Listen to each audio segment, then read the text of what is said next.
ব্যাপার মন্ত্রী, আজ এত দেরি হলো যে? একটু বাজারের দিকে গিয়েছিলাম। সে কি মন্ত্রী, মাইনে দেবার ভয়ে বাড়ির কাজের লোককে তাড়িয়ে দিয়েছেন নাকি? না মহারাজ, তা নয়, তবে কিনা তবে তবে কি মন্ত্রী?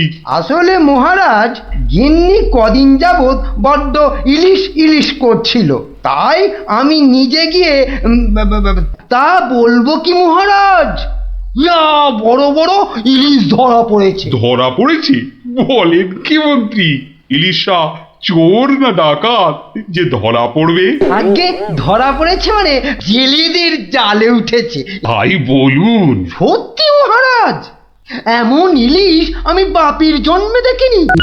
আহা, আহা, কি তার সাইজ, কি তার চেকনাই, চোখে দেখলে মনটা একেবারে জুড়িয়ে যায় মহারাজ। চোখে দেখার বদলে চেখে দেখাটাই বোধ হয় বুদ্ধিমানের কাজ।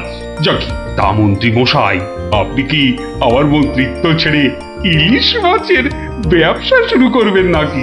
এ কথা কেন বলছেন মহারাজ? বলছি কি আর সাধে মন্ত্রী, আপনি যেভাবে এই ইলিশ ইলিশ করে খেপে উঠেছেন তাতে কোনো কিছুই অসম্ভব নয়। ঠিক তা নয় মহারাজ, আসলে এটা ইলিশের মরশুম কিনা, যেখানেই যান শুধুই ইলিশ, শুধুই ইলিশের গল্প। আসলে এটা যে ইলিশের মরশুম সেটা না একেবারেই ভুলে গিয়েছিল। আপনি ঠিকই বলেছেন, এই সময় ইলিশের গল্প বন্ধ করা প্রায় অসম্ভব। তোরা যে যা বললিস ভাই, আমার শুধুই ইলিশ চাই। সকালে চাই, দুপুরে চাই, রাতেও ইলিশ চাই। আমার শুধুই ইলিশ চাই। মহারাজ, ইলিশ কিনে ফেরার পথে কত লোক যে দাম জিজ্ঞাসা করেছে, কি বলবো মহারাজ। তা আমার দরবার থেকে বাজারের দূরত্ব কত মহামন্ত্রী? প্রায় মিনিট 10 রাস্তা। 10 মিনিট?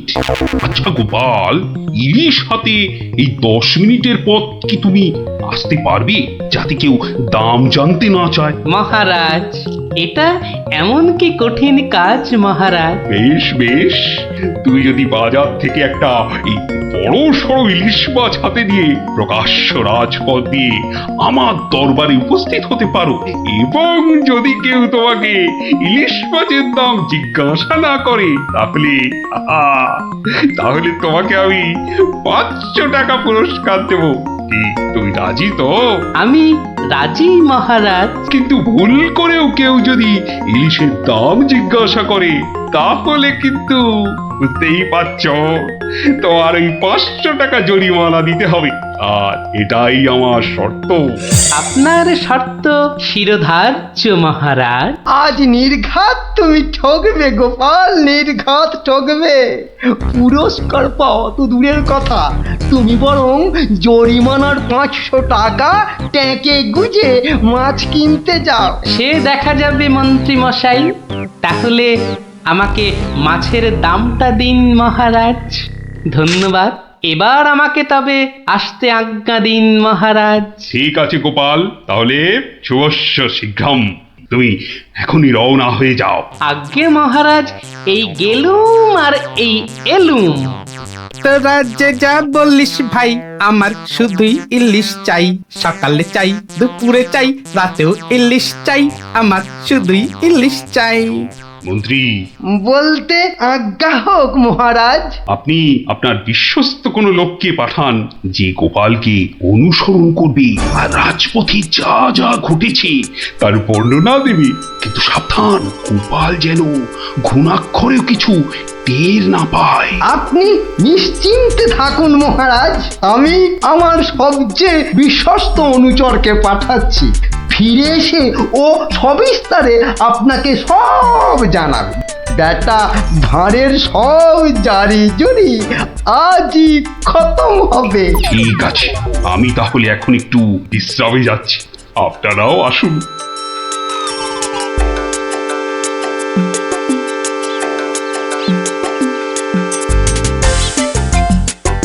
বটা আছো নাকি? ভেতরে আসতে আজ্ঞা হোক হুজুর।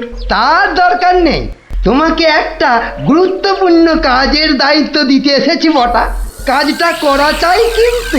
নিশ্চয়ই নিশ্চয়ই, কি করতে হবে শুধু বলুন। শোনো, মহারাজ গোপালকে ইলিশ মাছ কিনতে পাঠিয়েছে। তুমি এক্ষুনি বাজারে চলে যাও।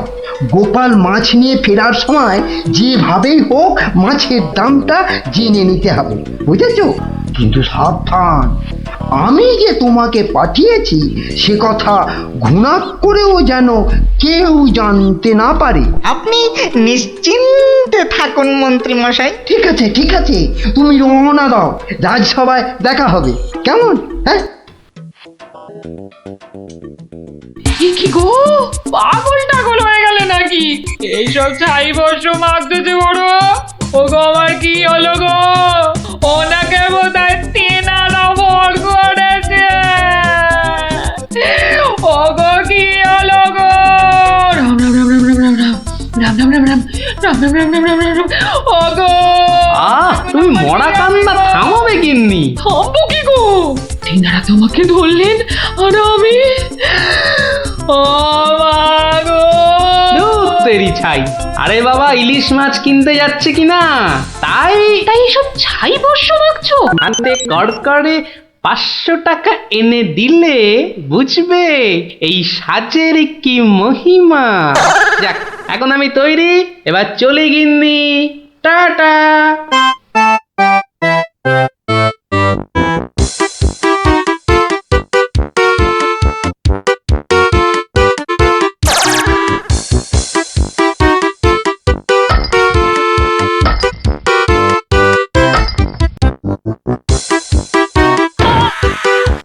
দেখ দেখ, লোকটা দিগম্বর, পাগলটাকে তো আগে কখনো দেখিনি। কিন্তু আমার যেন কেমন চেনা চেনা লাগছে। তা তো লাগবেই, রাঁচি থেকে ফিরলি কি না?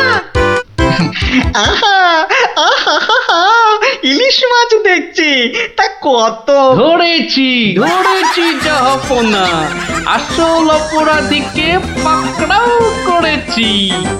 এই চুপ করে দাঁড়িয়ে থাক, আমি নিজে তোর শাস্তি দেব। কি ব্যাটা সত্যি সত্যি পাগল হয়ে গেল নাকি? বলা যায় না, ইটটা যদি সত্যি সত্যি ছুঁড়ে দেয়, কাজ নেই, কাজ নেই আর দাম জানায়। চাচা, আপন প্রাণ বাঁচা। ওরে বাবা,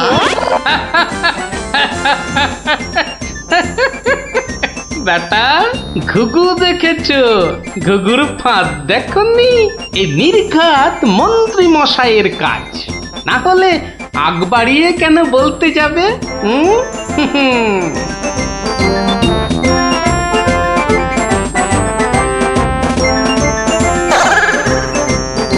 গোপাল, সে কি তোমার এই অবস্থা কেন? আগে এটার জন্য হুজুর, তার মানে? আপনার কথা মতো ইলিশ এনেছি মহারাজ, কিন্তু বিশ্বাস করুন, মাছের দাম নিয়ে কেউ কোনো প্রশ্নই করেনি মহারাজ।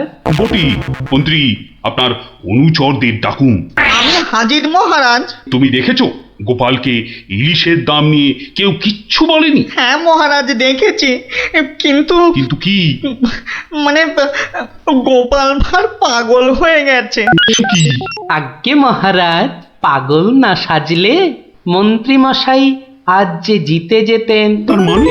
মানে আর কিছুই নয় মহারাজ, মন্ত্রী মশাইয়ের অনুচরই আমাকে দাম জিজ্ঞেস করতে যাচ্ছিল, তাই বাধ্য হয়ে। ব্যাপারটা একটু খুলে বলবে গোপাল? তবে শুনুন মহারাজ, লোকটা দিগম্বর। ইলিশ মাছ দেখছি, তা কত। আসল অপরাধীকে পাকড়াও করেছি। ব্যাটা সত্যি সত্যি পাগল হয়ে গেল নাকি? ওরে বাবা,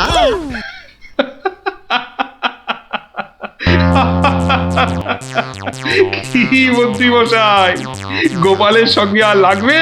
হ্যাঁ, আমায় ক্ষমা করে দিন মহারাজ, আমি দুঃখিত। না না, শুধু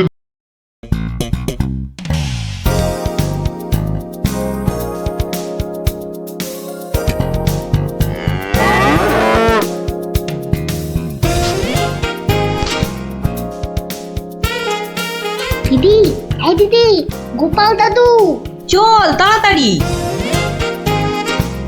গল্প, গল্প, গল্প, দেখো কাণ্ড, তোরা কোত্থেকে এসে জুটলি রে? গল্প, গল্প, গল্প, গল্প, গল্প, গল্প, গল্প, গল্প, করো এই দেখো দেখো, আস্তে আস্তে আস্তে, আরে ধুতি খুলে যাবে রে, ধুতি খুলে যাবে। গোপাল দাদু গল্প বলো না দাঁড়া দাঁড়া, ওরে বে, আমি এখন রাজসভায় যাচ্ছি, পরে এসে তোদের গল্প বলবো। না না এখন এই দেখো, গল্প না বললে আমরা তোমাকে রাজসভায় যেতেই দেব না। ঠিক ঠিক গল্প বলো আচ্ছা আচ্ছা আচ্ছা, বেশ, চল ওই গাছতলাটায় গিয়ে বসি। হ্যাঁ, আয় আয় আয়। নাও এবার শুরু করো। শোন তো, তোরা তো ওই মুর্শিদাবাদের নবাবের কথা শুনেছিস? হ্যাঁ, এক ভীষণ খামখেয়ালি লোক, বুঝলি। হঠাৎ হঠাৎ তার মাথায় অদ্ভুত সব খেয়াল চাপে, আর তার জন্য মাথা খারাপ হয়ে যায় আমাদের মহারাজ ওই কৃষ্ণচন্দ্র। তো সেবার হলো কি,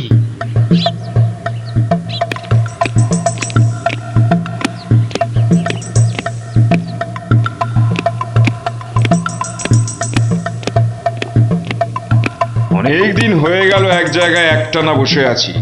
এবার কিছুদিনের জন্য একটু হাওয়া পরিবর্তন করতে হবে। হুজির, জি আগে হুজুর, আমাকে কিছু বলবেন? মুর্শিদাবাদে অনেক দিন হলো পড়ে আছি, এবার আমি বেড়াতে বেরোবো, তার সাথে একটু শিকার করলে মন্দ হয় না। তুমি আমার যাওয়ার আয়োজন করো। আপনি কোথায় যাবার জন্য ইচ্ছা প্রকাশ করেন জাহাপানা? কাছাকাছি এমন কোথাও যেখানকার পরিবেশ চৌস্ত হবে আর শিকারেরও বন্দোবস্ত করা যেতে পারে, এমন কোন জায়গা হদিশ আছে তোমার কাছে? এমন একটা জায়গা আছে বটে, আর সেটা আপনার পরিচিত জায়গা। আমার পরিচিত জায়গা? কোন সে জায়গা? কেন হুজুর, আপনি মহারাজ কৃষ্ণচন্দ্রের কথা ভুলে গেলেন? কৃষ্ণচন্দ্র? হ্যাঁ হ্যাঁ, তিনি তো আপনাকে বারবারই সেখানে যেতে বলেছেন। ওখানকার পরিবেশও অত্যন্ত ভালো, আর কাছে পিঠে বন জঙ্গলও আছে। আপনার মনোবাসনা সেখানে সহজেই পূরণ হবে হুজুর। ঠিক বলেছো হুজি, ঠিক বলেছো। তুমি এখনই কৃষ্ণচন্দ্রকে সংবাদ পাঠিয়ে দাও যে আমি ওর রাজ্যে কিছুদিনের মধ্যেই ছাউনি ফেলবো। তিনি যেন আমাকে অভ্যর্থনা করার জন্য প্রস্তুত থাকেন। যাও।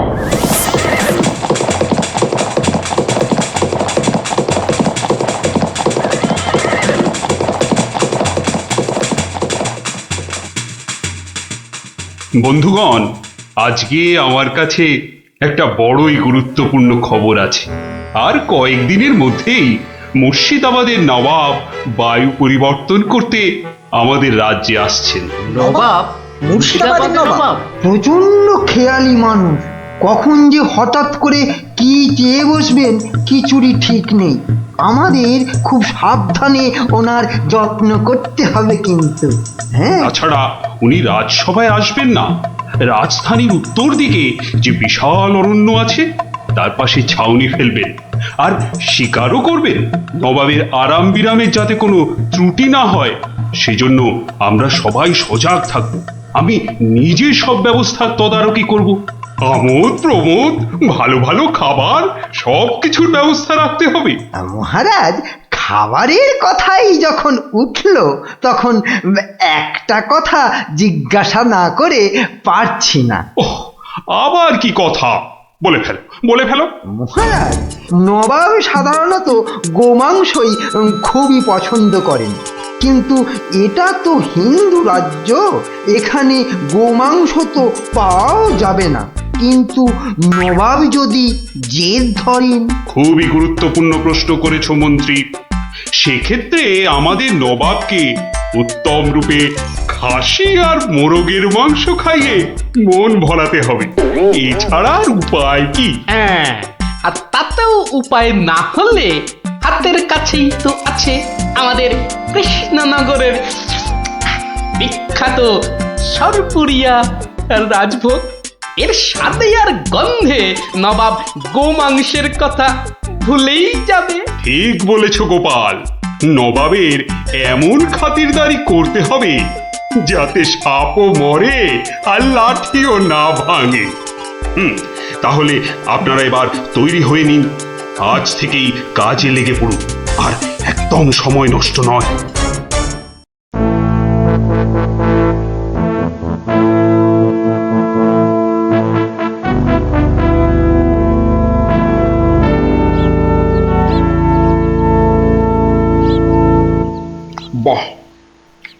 বহুত খুব বড়ই জবরদস্ত চিজ।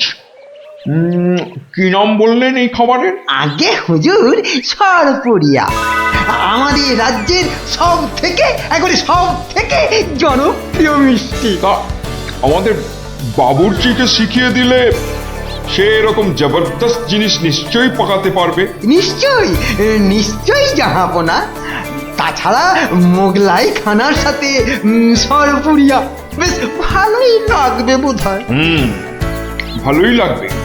আর তার সাথে একটু মোগলাই গরম মশলা মেশালে স্বাদ আরো বেড়ে যাবে। মিষ্টিতে গরম মশলা বাবার জন্মেও শুনিনি।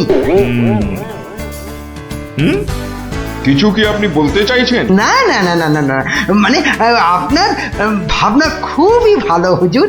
আমাদের ময়রা আপনার বাবুর্চিকে সব শিখিয়ে দেবে। কি হলো, বাইরে এত গোলমাল কিসের? একবার দেখো তো। গেলুম বাবারে, মেরে ফেললে, এ কি? দিয়ে দিলে রে। এ কি অবস্থা হয়েছে তোমার? কে এমন করলো? হুজুর ষাঁড়, ছাউনিতে ষাঁড় পড়েছে হুজুর, ষাঁড়। ষাঁড় এলো কোত্থেকে? কিচ্ছু বুঝতে পারছি না হুজুর, কোত্থেকে যেন এসে পড়েছে। এই পুরো শিবির একেবারে লন্ডভন্ড করে দিচ্ছে হুজুর। ওই যে শুনুন আবার ডাকছে। ব্যাপারটা একবার নিজের চোখে দেখতে হচ্ছে। এই তোমরা সব চলো তো একবার দেখি।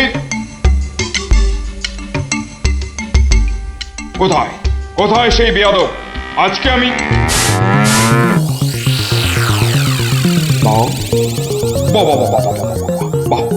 বহুত খুব, কি চমৎকার ষাঁড়, কি নধর দেহ, যেন তেল চুইয়ে পড়ছে। একবারে জবরদস্ত গোস্ত। হুজুর আমরা সবাই মিলে এখনই ওটাকে তাড়িয়ে দিচ্ছি। এই না না না, দাঁড়িও না, ইসকো পাকড়ো। পাকড়ো মানে? কি সুন্দর শরীর,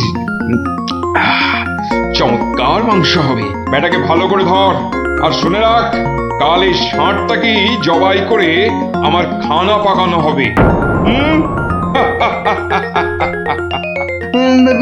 এই মাটি করেছে, এই যে মহারাজ কৃষ্ণচন্দ্রের পিতৃশ্রাদ্ধের বিসৎসর্গসার এবার নবাবের কবলে পড়েছে। ওর আর রক্ষে নেই। যাই তাড়াতাড়ি, রাজসভায় যেতে হবে। খবরটা শুনলে মহারাজ নির্ঘাত মূর্ছা যাবেন। জাহাপনা, এবার আমাকে বিদায় দিন। রাজসভায় যেতে হবে, অনেক কাজ পড়ে আছে। হ্যাঁ, এবার আপনি আসুন। আর আগামীকাল আমি এখানে একটা বিরাট ভোজসভার আয়োজন করছি। কাল তাই আপনাদের মহারাজকে এখানে আসতে বলবেন। রাজাকে কাল আমি আদা দিয়ে ষাঁড়ের কোরমা খাওয়াবো, বুঝলেন? ঠিক আছে, সেলাম হুজুর। আদাব। আদাব আদাব। হ্যাঁ, আদা দিয়ে কোরমা হবে কাল।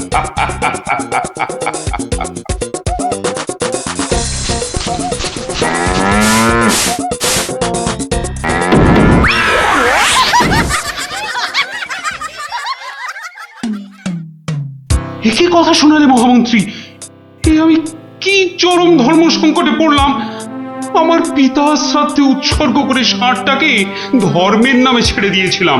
বৃষোৎসর্গের বৃষ মারা পড়লে যে আমার পিতৃপুরুষ নরকে যাবে। কিন্তু নবাবের হাত থেকে ওকে উদ্ধার করার উপায়ই বা কি? নবাব যাকে খেতে চাইছেন তাকে ছিনিয়ে আনার চেষ্টা মানে তো রাজদ্রোহ বই তো কিছু নয়। তাই তো, ওরে বাবা, সর্বনাশ হয়ে গেল, সর্বনাশ হয়ে গেল। হিন্দুর নগরে গো হত্যা হলো, আমার পিতৃপুরুষের নরকবাস হবে। কোনো উপায় নেই ঠেকাবার। যত সব বদমাইশ নবাব। আমাদের এ কি সর্বনাশ হলো, কি সর্বনাশ হলো! থামুন, বিপদের সময় একটা বুদ্ধি দেওয়ার নাম নেই, আবার নাকি কান্না কাঁদতে লেগেছে। সবাই সবাই একদম চুপ করে থাকবেন। ওকে ওকে একা ভাবতে দিন তো, দেখি দেখি কোনো শেষ রক্ষা করতে পারি কিনা। আগে মাফ করবেন মহারাজ, আমার উপর ভার দিলে আমি ষাঁড়টাকে নবাবের কবল থেকে খালাস করে আনতে পারি। কার সাথে টক্কর দিতে হবে বুঝতে পারছো? এ হলো স্বয়ং মুর্শিদাবাদের নবাব। আমার উপর ভরসা রাখুন মহারাজ, আমার জেদ তো আপনি ভালো করেই জানেন। তুমি বোধহয় নবাবকে ঠিকভাবে চেনো না। নবাবের মতো বদরাগী লোক রসিকতায় ভোলেন না। আপনাদের নবাবও কিন্তু আমাকে সম্যক ভাবে চেনেন না। আপনি বলুন না মহারাজ, আমার দৌড় ওনার জানা আছে কি? তুমি ঠিক কি করতে চাও? আমি তো কিছুই ভেবে কুল পাচ্ছি না। আপনি শুধু একটা ছোট্ট কাজ করুন। ছোট্ট কাজ? ছোট্ট কাজ কিরকম? শুনুন মহারাজ, আর আপনি নবাবের নামে একখানি পত্র পাঠান। আমার কথা বলুন বলুন বলুন বলুন, আপনি আমাকে পাঠাচ্ছেন। তোমাকে পাঠাচ্ছি? কেন? কেন? স্রেফ নবাবের মনটা একটু ফুরফুরে করে দেবার জন্য আপনি আমাকে পাঠাচ্ছেন। গোপাল, আমার কিন্তু ভয় করছে। তুমি কাজ হাসিল করতে পারবে তো? ধরে নিন আপনার ষাঁড় আপনি ফেরত পেয়ে গেছেন। দেখুন এবার আপনার গোপালের খেল দেখুন। বেশ, তোমার কথা মতোই কাজ হবে।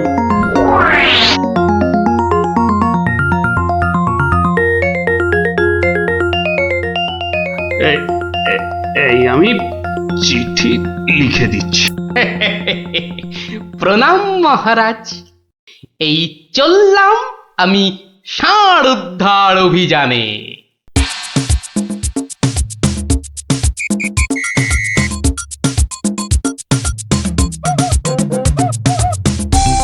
সেলাম হুজুর, আপনার চরণে এই দাসের শত কোটি সেলাম। আরে এ কে উজির?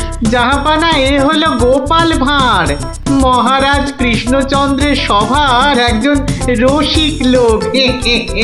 নবাবের দিল খুশ রাখবার জন্যেই রাজাজি একে পাঠিয়েছেন। দিলখুশ?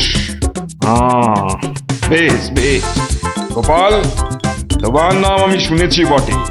ঠিক আছে, তুমি আমার দিল খুশ করে দাও। হ্যাঁ, মাফ করবেন জাহাপনা, আমি এসেছিলাম আপনার দিল খুশ করার জন্য, কিন্তু এখানে এসে আমার দিল নাখুশ হয়ে গেল হুজুর। কেন কেন কেন কেন? আমি একটা বিচ্ছিরি দৃশ্য দেখতে পেয়েছি এখানে। ইস, ছ্যা, ছ্যা, ছ্যা, ছ্যা, ছ্যা, ছ্যা, থু, থু, থু, থু, থু, থু।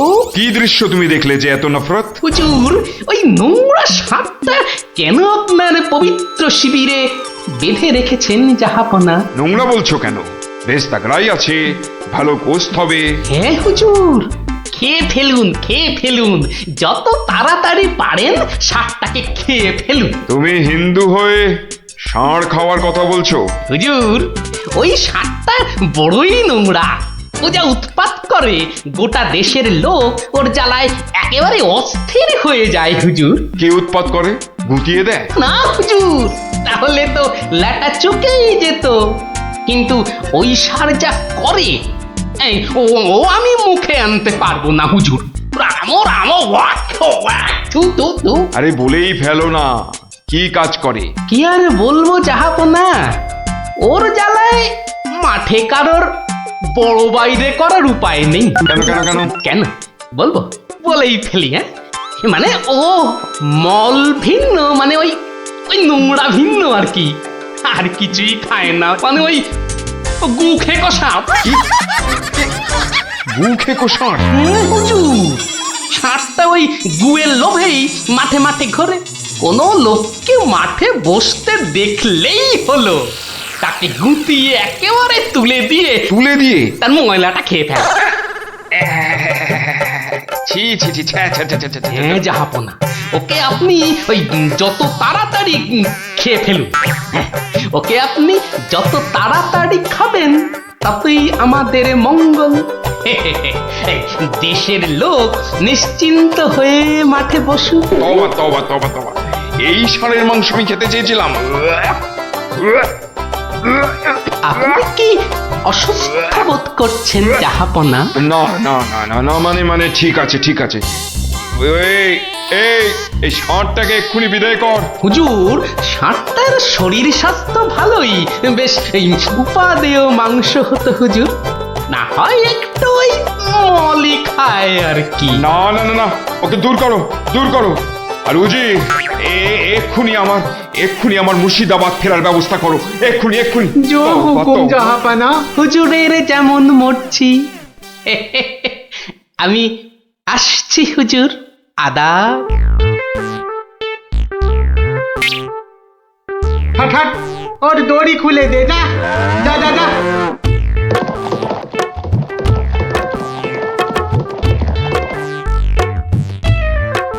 ধন্য ধন্য তুমি গোপাল, চমৎকার চমৎকার তুমি। ভাবা যায় না তুমি আজ আমাকে ধর্ম সংকট থেকে বাঁচালে। মন্ত্রী মন্ত্রী, গোপালকে 2000 টাকা পুরস্কার দাও এক্ষুনি। মহারাজের জয় হোক। ব্যাস, নবাব ষাটটাকে ছেড়ে দিয়ে মুর্শিদাবাদ পালালেন, আর আমাদেরও ঘাম দিয়ে জ্বর ছাড়লো। তোরা সব খুশি তো? হ্যাঁ,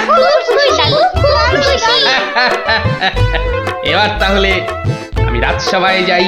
কাল কিন্তু আর একটা গল্প বলতে হবে। আচ্ছা বাবা, আচ্ছা, বলবো বলবো।